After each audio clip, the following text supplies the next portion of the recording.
Well, let's first talk about like what we think the needs are. Okay, the most pressing needs. Uh, I know we didn't quite specify what they were, but in my estimation, I think the need for the Kansas City Chiefs, because we do have a lot of like 1 year deals with guys on the D line. Same thing with Kolak is going to be up. FAU is going to come up the next couple of years. Uh, so probably addressing the D line, maybe defensive end, is a necessity for us. So when I sit there, needs a tier one, I got offensive tackle because we got Jalen Moore for the 2 years, who's really only had the 5 games to prove himself. Other than that, 2 year deal doesn't quite say, hey, we're sold on you fully, right? Do the Chiefs go after another guy I said on a tier one is offensive tackle? Is that something that we want to address? I think we do. If the right guy is available. So I think tier one that we're thinking probably the first 3 rounds, we want to address probably the tier one, right? Are we in agreement with this?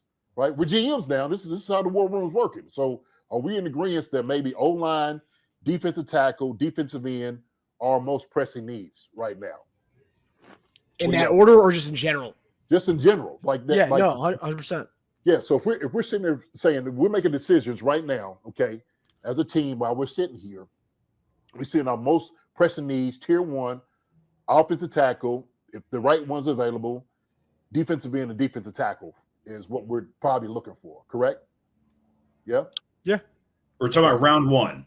Yes. Yeah, round one. Yes. And I would even say the tier one takes maybe all 3 rounds. Okay. And we could talk about and kind of discuss, where these things are. But I do believe tier one is, go ahead. Come on. I think it gets a little murky after round one. Okay. Because then you get more players off the board and there might be a higher tier player at a different position than a higher tier of need do you know what I mean? I got you. Like you might have a tier 3 player at a tier 1 need, but a tier like 1-ish tier 2 player at a tier 2 need, if that makes sense. Yeah. So if we're saying, okay, the murkiness, you saying at the round one. I think it gets a little, because then you got at our point, there were 62 players off the board. So, we don't know where it's going to go from there. That can very well happen in round one. I mean, that's kind of what happened kind of in a way with McDuffie. They weren't expecting him to be on there. I don't know how high they had him on previously or how high they had cornerback that year. But when he was there, they were like, okay, he's so high on our board. We have to just get him. Like, it's just, we didn't even think he'd be here. So there could be a player like that we're not even expecting from maybe another position who might fall, right? Like, I don't know. There's a lot of guys, but yeah. Well, a lot of guys, and I do agree somewhat, but it had to be a guy that is we had to say is almost a no-miss guy. That I would assume by saying this guy was rated almost round one draft. They had him projected round one, maybe moving into 2, that if he's that good, we just can't pass him up, right? Especially like you were saying before, because of these certain positions there's a lot of depth there. There's great drafts for defensive ends, maybe halfbacks, defensive tackles. You could kind of play around with that somewhat. And so if you want to go get a guy that like maybe a safety, like, oh, we got to go get him on corner. We had to go get this guy, as opposed to what we're saying the need would be in our tier one positioning. Okay. Right. And I would say for me, as far as the round one, depending on who is there, I think OT takes a step back based on if a guy, like, for example, I'm not high on Conerly. If Simmons was there, I would say that would be a round one guy. Sure. But now that he's not there, OT goes from the top 3 spot kind of like it lowers. And then at that point, it goes for best available DT, edge, running back. And I think those go ahead of the O tackle because I don't want to waste another do what we did with Wanya, right? Where we draft another project tackle round 2, round 3, and we don't let these other guys develop that we've already drafted the last 2 years. then becomes like, it's pretty much doing the same thing over and over again. Whereas I'd rather go with our edge or D tackle or running back ahead of that. But Yeah. But initially, I would say tackle OT would be one of the positions I won in the first round. But now we got this 31st pick. I'm off of Conerly, so then it goes to the DNDT spot, and that's where the battle for me. And this pick is DNDT. That's okay. So a guy would be a priority. So I'm assuming, let's just say there was a good guard. Okay, highly rated guard. Even though we got a lot of guards on the squad, right? That we know can play, come in. Is that a high priority for us because he's a high guard to go pick? If he's available in the second round, I would say we bypass him and go for the things that we need more so than anything else. Correct? Right? Yeah. Okay. Agreed. Yeah, I mean, that comes down to, do you think that Trey Smith's going to be signed? We all assume he is, right? Yeah, I'm assuming if they threw him this much, I'm assuming they'd probably say, look, let's go ahead and bite the bullet, at least keeping one of the guys here. And so that was the reason they got rid of Joe Tooney because of the age, not because of production. He was our best offensive lineman. It's pretty much your age, and what could we get from him? So that was it. I think that's the reason they got rid of him. And then Kingsley's pretty much going to battle it out for left guard. So, yeah, I mean, it would have to be an extremely high, like low bust rate, high ceiling guard for me to go guard here, I think. Now, if they want to go a tackle who can maybe play guard in case for that year that Moore and Taylor have tackle lockdown, then sure, I'm okay with that. But we got that. We got that in King Suma. We got a guy that was going to be a starting tackle for us, and it's like, yo, you know what? Let's go on, move him inside. He's good enough. Well, yeah, I mean, but we moved him inside, not as like hold till tackle's available. Tackle was available. They're not going him like that. I'm talking about a guy who will take over a tackle position once it's open, not someone who, swung and missed, and then we have to put him at guard. Yeah, at least that's my opinion on guard. Plus, I think we could find a guard that would fit the system a little later. But yeah, I don't disagree. I mean, I actually, if you see here, I put in the filter positions. I put tackle, D end, and interior defense there. So I already have those three that's all that's showing up right now. All right. So, yeah, I will, I'll say my top three, and then I think you guys are going to agree with that top three. I think it's in no order: Harmon, Pearce, and Conerly. I know Mark's not a Conerly fan, but I would definitely put him in the top three. And I also think the Chiefs are putting him in that top three if this is what's left on the board. So, yeah, that's my three guys, I think. Okay. So, I can narrow it down. I mean, for me, I just have two. The two guys I'm going for here is either Pearce or Harmon. That's why I'm between those two guys. You're not a Conerly guy at all, huh? No. It's hilarious. Yeah, maybe if he tore his patellar tendon after Game 5, he'd be higher on your draft board. No, he's not good enough. Even if he tore it, if he tore both of them, he wouldn't be good enough. Yeah, I'm just saying. Yeah, like I mean, his tape and his PFF grades say otherwise, but yeah. So Noah John Marshall, what's up, Noah John? How's it going out there, man? And Bali on the other side of the world. So we've been talking about left tackle being a problem for 2+ years. Just go get your favorite tackle who isn't in the top 10 and solve this for a decade. It's worth it. Okay, it's not a top 10. So I'm assuming you're saying, Noah John, that you would move up to get a guy that's not in your top 10. So you would actually try to move up from 31 to, let's say, 25 or 20th or something like that. Where's it? Go to your picks, round one picks again, Tej. Let me see these. how it shakes out, who they took. Wow.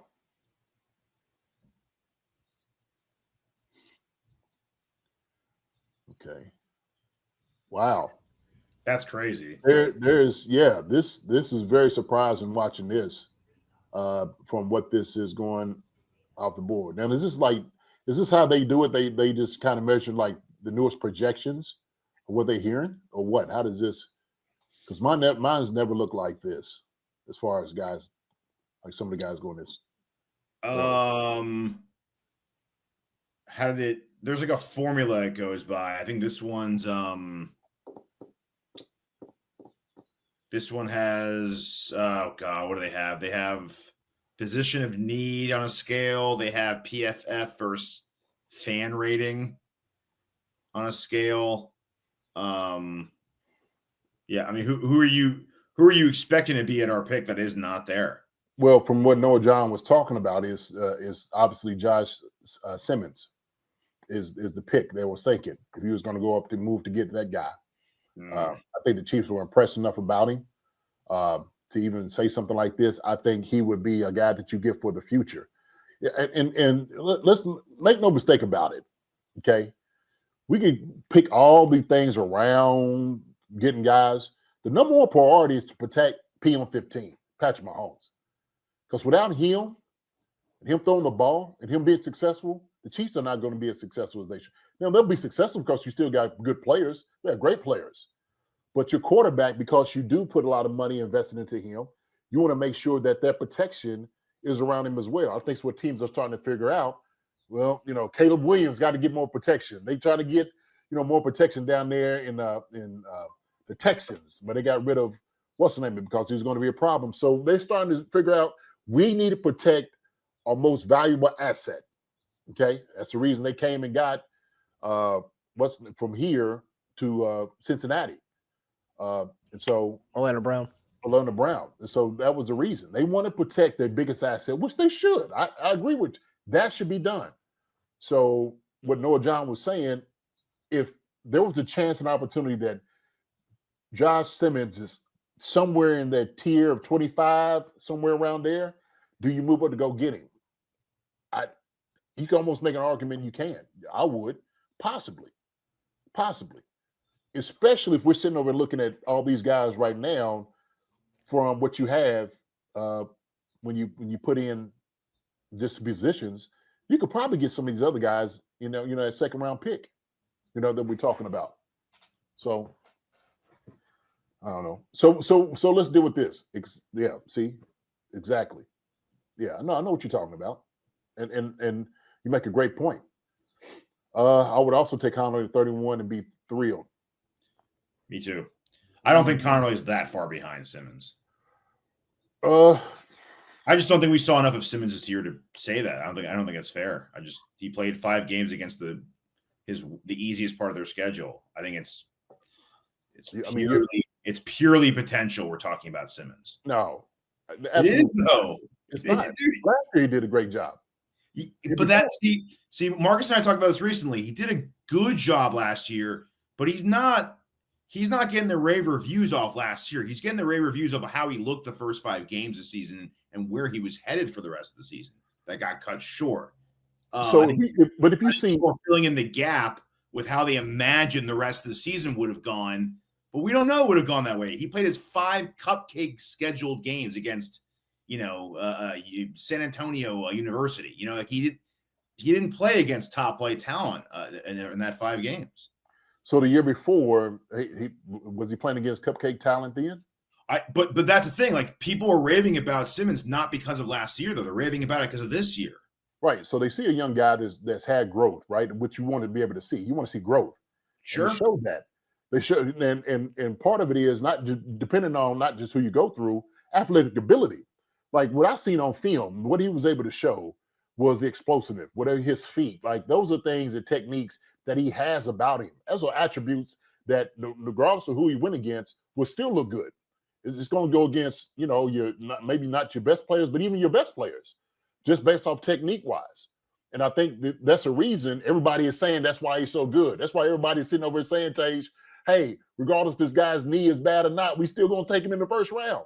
Yeah. Why would they be wrong? I wouldn't. I would think the same thing.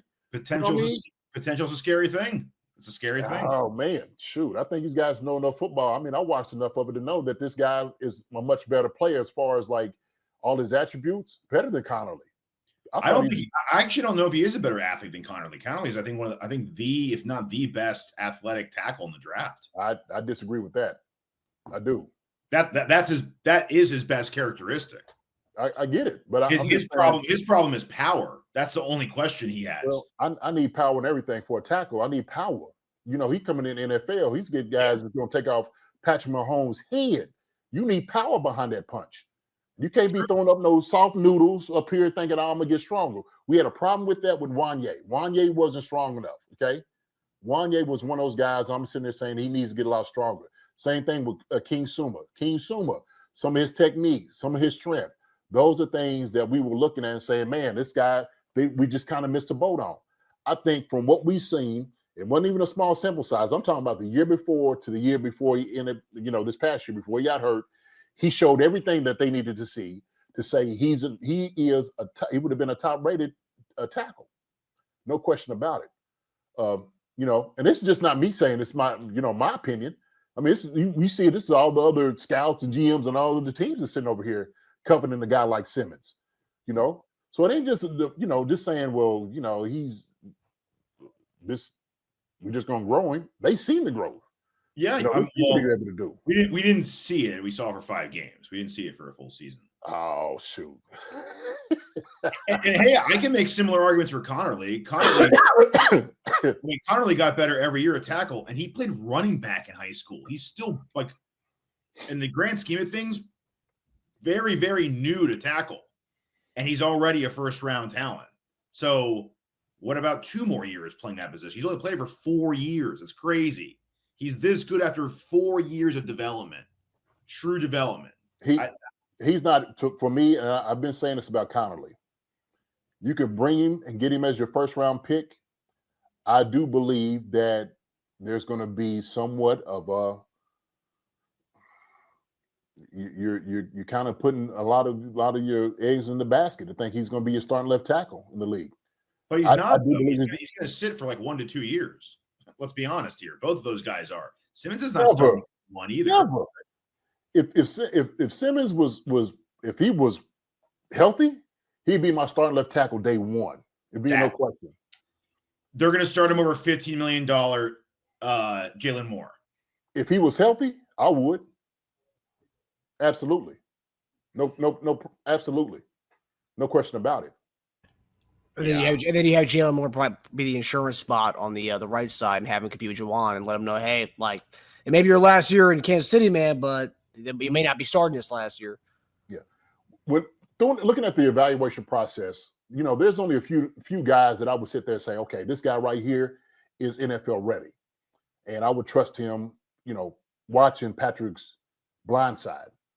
Josh Simmons, if he was healthy 100%, he would be one of those guys. No question about it. Because of his feet, because of his protection, because of his power, all those things that he showed, the thing he was able to do in the run game, be able to get down the field, he has it all. He has the full package. I don't think anybody doubts that. Conerly, for me, has some doubt. I have some doubts with him. I do. I think he does need at least a year to develop.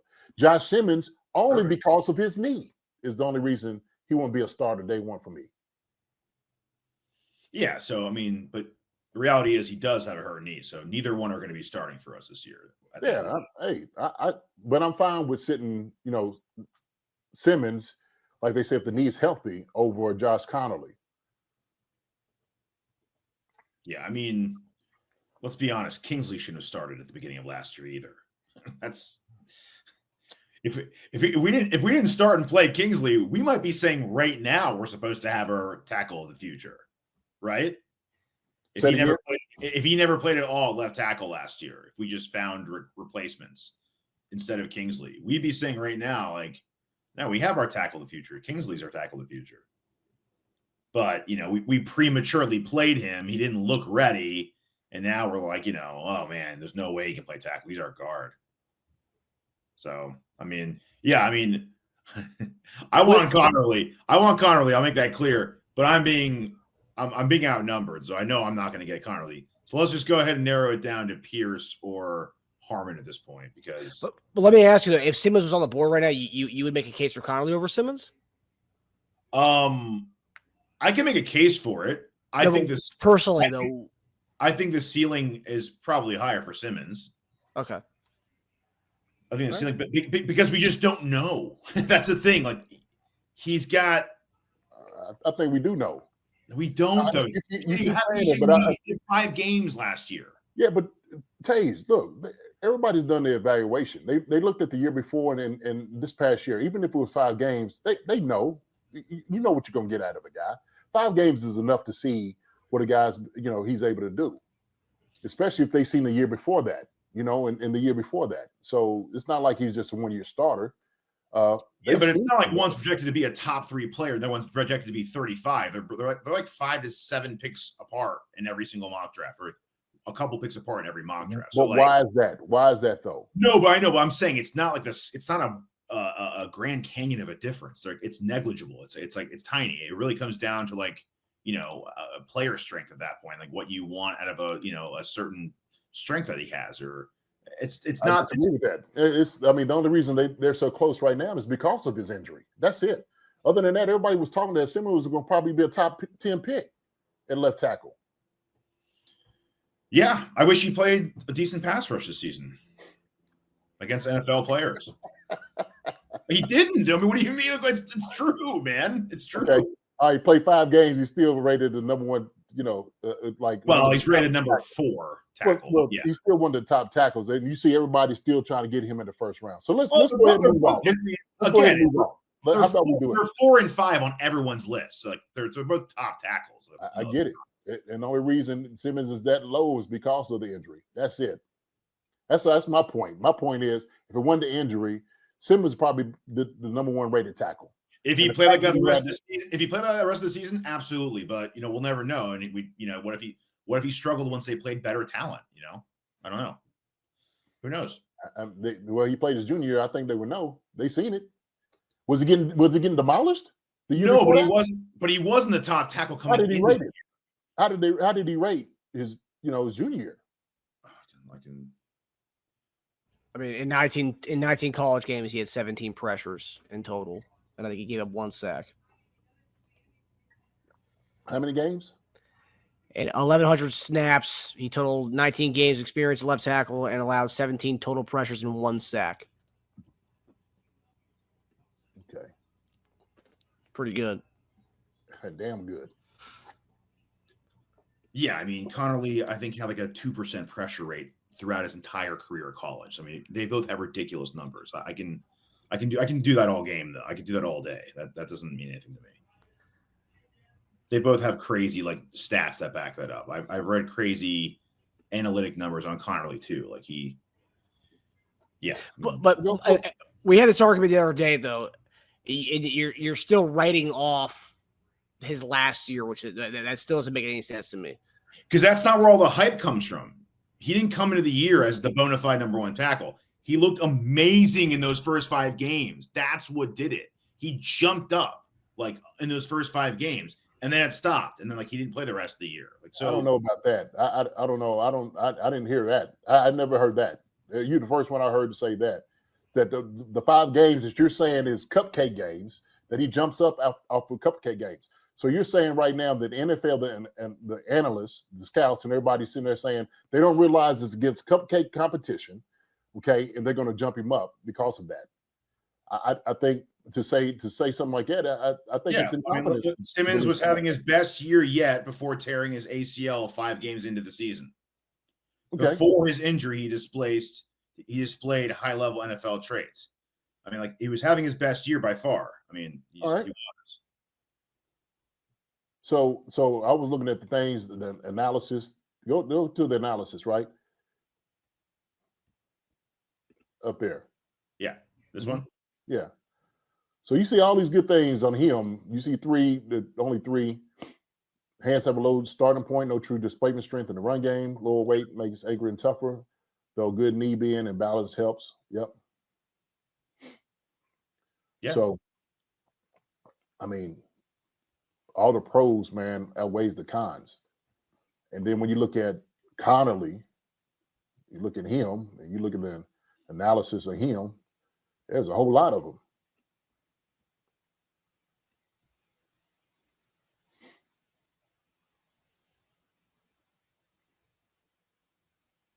See, I like strength and kissing the hand placement.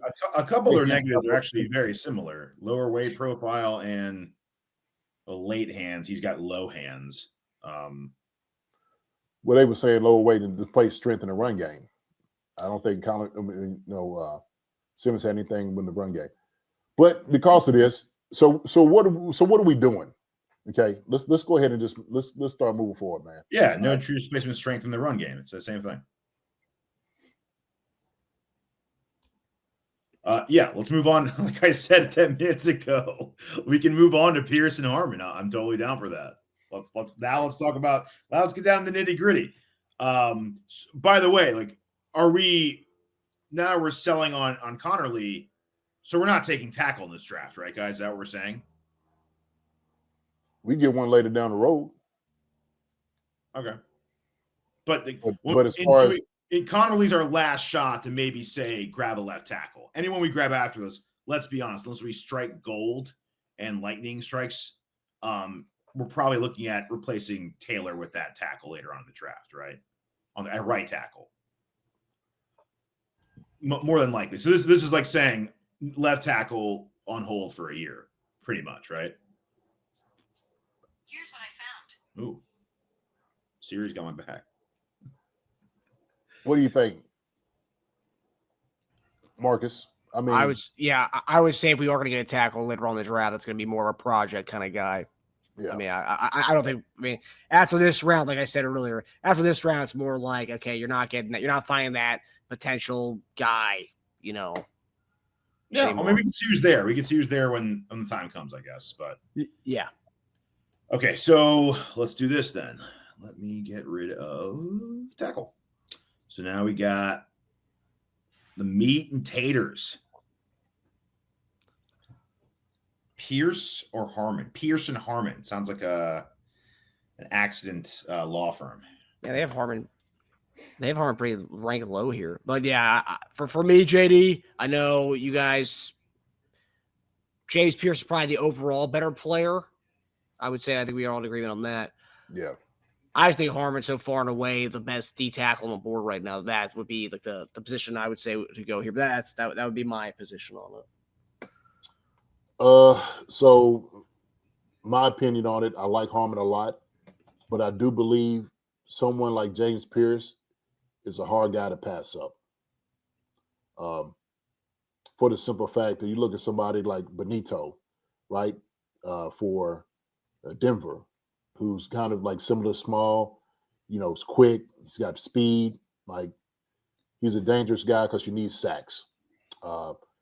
And for me, you could get that D line a little bit later that we know, like Alexander, right? So I'm looking at like Alexander, you got Ty Hamilton, you got Walker, you got Sanders. There's a lot of inside D linemen, okay, that you could possibly get with Harmon. Nolan's already gone, okay?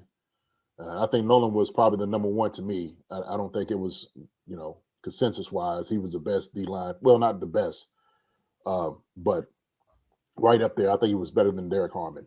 Yes, a lot of these draft experts say that a lot of teams actually viewed Nolan as the number one D tackle. A lot of them have viewed Nolan as that. So Harmon's got a big fan base, though. Harmon's got a lot of lovers. People love Harmon as far as being like good at everything, like all around D tackle. There were some scouts that said they just didn't like how much time Nolan spent on the ground. He's on the ground a lot.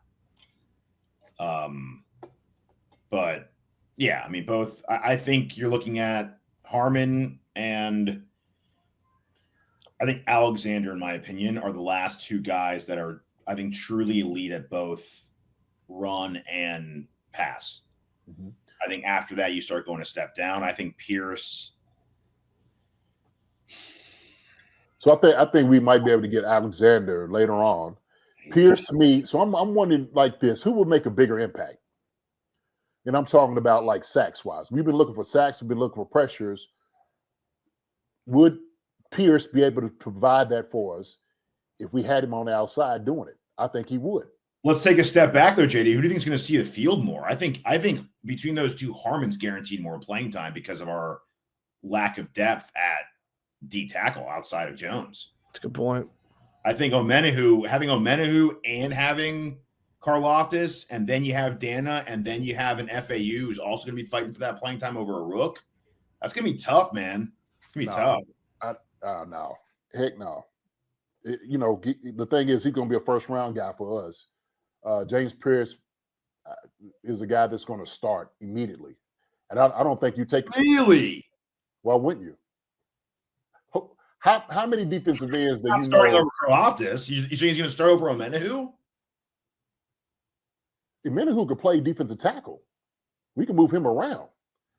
No question about it. I don't see Omenahu. Do you think Omenahu's going to start at D tackle to start the year? He can. Yeah, absolutely.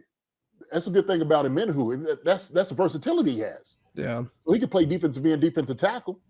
And so you can just move him around. I don't know how happy he's going to be about that. I think he probably signed a deal thinking that he can boost his stock at the end. But well, look, here's the reality.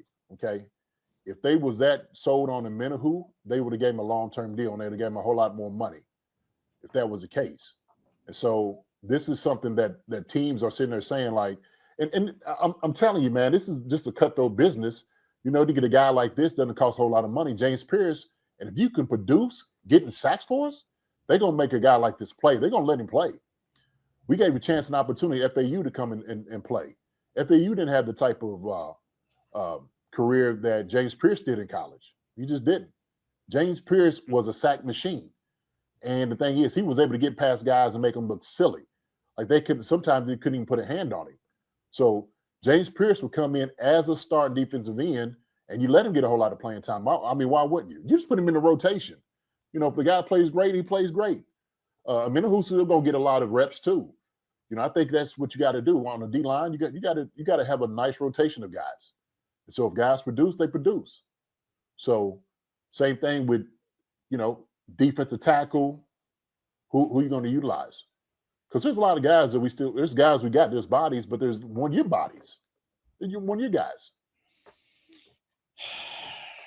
I will say this isn't a luxury to have this kind of predicament with the D tackle and DN situation, because amongst the positions in the draft, these are the most deep of both positions between D tackle and DN. So, I mean, I think it is pick your poison as far as having the best available D tackle or the best available DN, and then doing the same thing in the next round with the opposite position. I mean, so I'll say this. Okay. I like James Pearce for this because I think he's just a talent on the outside because he is a sack machine. He can be decent against a run. He can run anything down, anything get to the outside of him. He got long enough arms. He's 6'5", 245, 246. He's got a lot of length to him. I like him a lot. And the reason I say this is because of the defensive tackle. If we can get an Alexander the very next pick, I would look to try to get that. I would take that chance. I would absolutely take that chance. Alexander's not going to fall above 63. I think you want to be realistic. You're looking at Alfred Collins as your number 1 D tackle at 63. Well, and I know you're not that big of a fan of that. I know we've done the tape. I know. I got other guys up here also too. So at defensive line, that's what I'm looking at. So my top 4 defensive ends, Pearce is right there with them. I had Green as a rookie, Stewart and Pearce. That's my top 4. Yeah, but Harmon's in your top 4 D tackles, right? Yeah. Okay. Mm-hmm. They're in the same tier, I think, Harmon and him. They are, but I got more D line up here than I do defensive ends. Like I got 1, 2, 3, 4, 5, 6, 7, 8 defensive linemen as opposed to 4 defensive ends. And so when I'm sitting there looking at the 8 defensive linemen, I'm saying there's guys that I could go with. I think Harmon would make an earlier impact on our team, personally. I feel like Harmon's so good at run stuffing.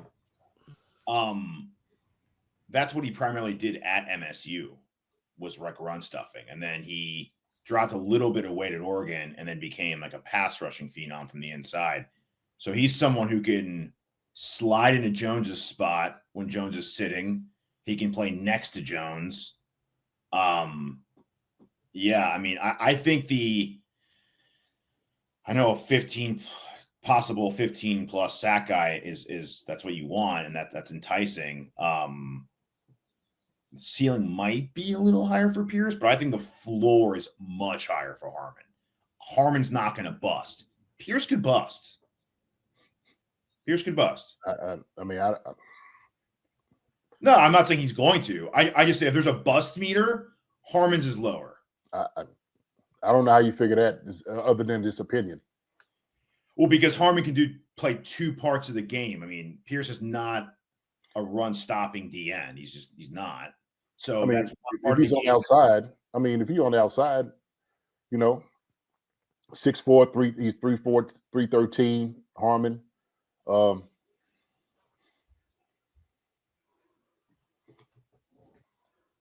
Harmon's, like I said, him and then Alexander, you're looking at guys who can do both at D tackle. Rush the passer, stop the run.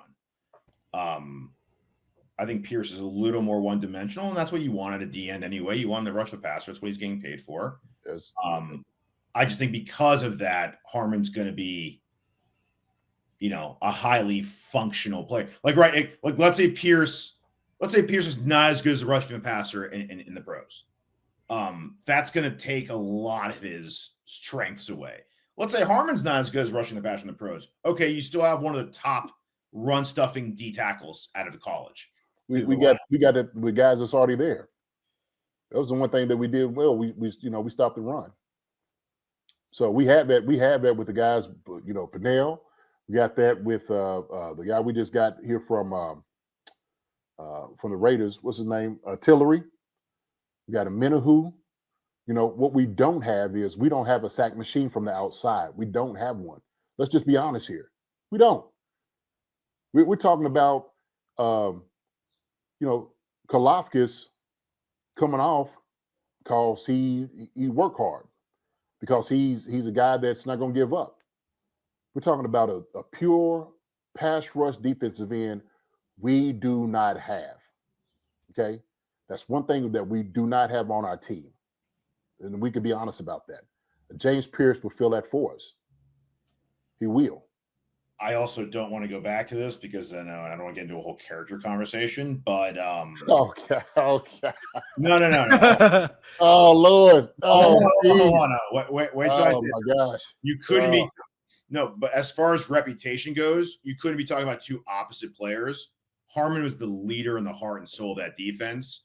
I heard from a scout who went to Oregon's pro day, and he said the entire pro day ran through him. Like, he started and everyone started. He stopped and everyone stopped. He is like the voice. He was the guy. Like, whenever they talked about like defense or anything, he said the players of the pro day all pointed at Harmon and said, that's our guy. Like, that he sets their tone every game. That's like, he is the heart and soul. That matters to me. I like hearing that. And I will say from the Michigan State guys, Snow's son, Darius, he did speak highly of him. They played together at Michigan State, spoke highly of him. I will say, did give me his number. I did text him a few times to come on the show. Didn't even get a response, but still, nonetheless, I'm a Harmon guy. I like Harmon too. I like Harmon too. I'm not saying I like Harmon, but what we don't have, I like James Pearce more than I like Harmon. I do. Yeah, I'm okay. We just don't have that. We just don't have. I'm okay we don't with have these guys. I'm just saying we don't have that element, and we could get another defensive lineman that has pretty much all the same attributes as a Derrick Harmon. We do. The main defensive ends that we have that was getting sacks, there's nobody else with James. Well, no, there are. I can get a one-dimensional pass rusher who's going to be a situational pass rusher for us in like the second. Really? Yeah, sure. That's as good as James Pearce. Who? That probably had more sacks than James Pearce actually last year. Who? I guess JT, right? No, I don't think JT had more sacks than that. JT's a motor guy. I mean, how many sacks did Pearce even have last year? Like 8? Go to stats. Oh, yeah, there you go. 8. 13 the year prior. Yeah, I can find guys that had more sacks last year, probably in the SEC. So 13 the year before. I think Kennard had more sacks than Pearce did. Is Kennard a better overall player? No, but my point is I'm not finding a Pearce clone in the second or third round.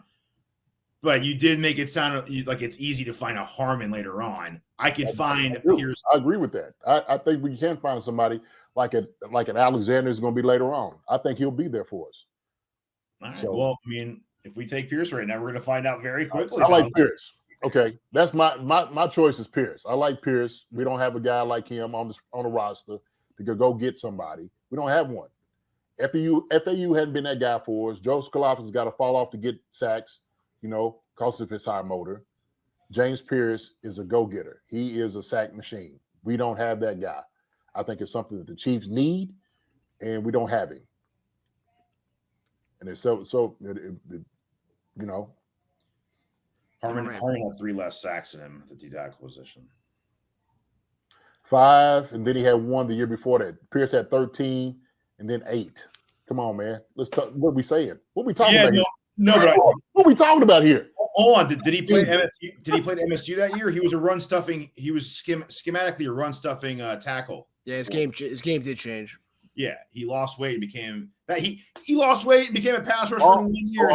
So all the defensive tackles that we've been talking about over all this time, we don't think there's somebody that can, measure up with Derrick Harmon. I told you I like Alexander. I will be shocked, like 95 out of 100 shocked if he's there at 63. The number one guy on this board is my guess is going to be Collins. And from there on out, you're looking at a really good pass rusher, a bad run stuffer, or a really good run stuffer, subpar pass rusher from here on out. After you get Harmon and Alexander. I say let's take Pearce. Okay, and see what we got after that. All right. Marcus, you're a Pearce guy? Like I said, I think DT and D, and I prefer Harmon here, but I do think that we're going to find a decent defensive tackle like we find a defensive. Okay. I think going for the best player overall, I think Pearce is the better player overall. We're talking about ADP, or we're talking about the no question. So let's go James Pearce then. Pearce. Hi, everybody. Thanks for watching.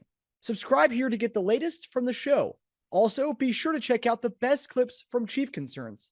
And if you prefer to listen to the show, subscribe and follow us on Apple Podcasts, Spotify, and anywhere else you get your podcasts.